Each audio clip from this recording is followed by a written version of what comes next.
All right, we're working on the 1992 Dodge Dakota LE, and I'm removing the transmission. And I've gotten some of the bolts out of the housing, around the bell housing area to get this out.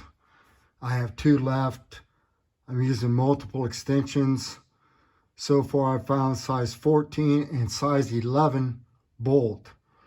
I think the smaller head size was for a retainer and also to hold the transmission in place, because you know it had a little metal bracket to hold some nice things on the back of the engine in place for you.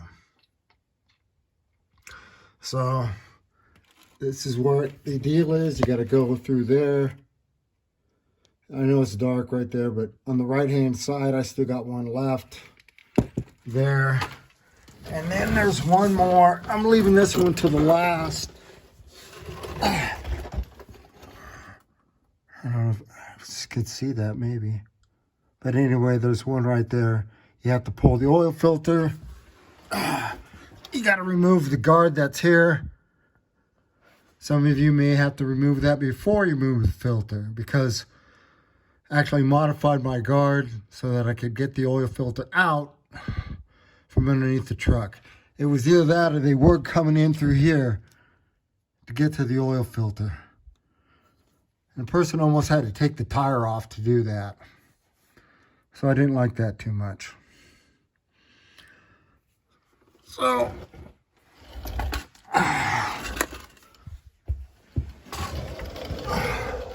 I built the transmission and it lasted 6 years.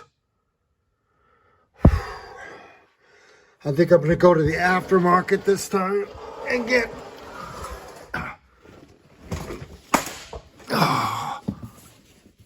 there's my other setup there.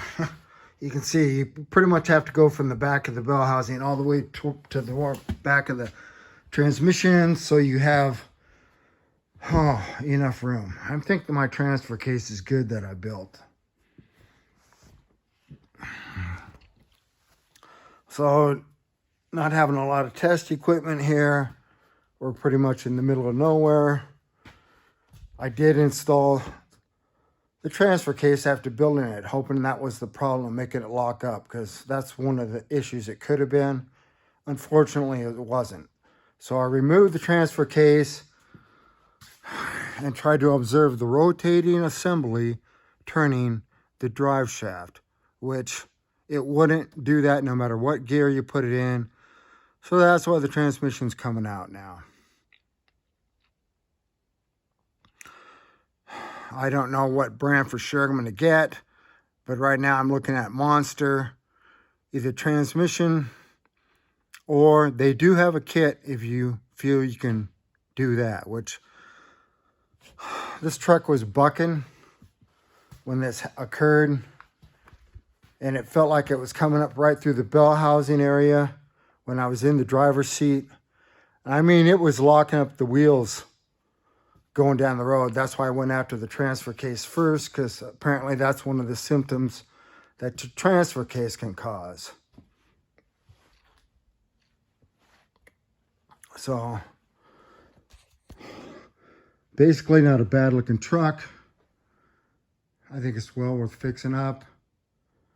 And after what I do to it, it's going to be pretty tough. We'll check out the engine too.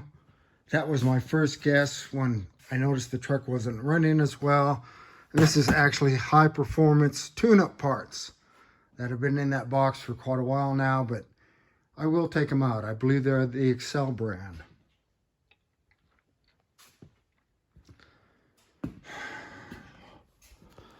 So yeah, I've pretty much been wrestling for quite a while, I hate to admit, to try and get them bolts to come loose. Because getting the wrench on them solid enough to turn it really wasn't that easy, unfortunately. Oh, and here's that bracket I was talking about that you have to take off. And if you're wondering about my modification, I just cut it right here. I know that's kind of crude. Maybe this time around I'll come and bring in my grinder and make that look nice. but that's how I can reach up in there and grab my filter and bring it down through.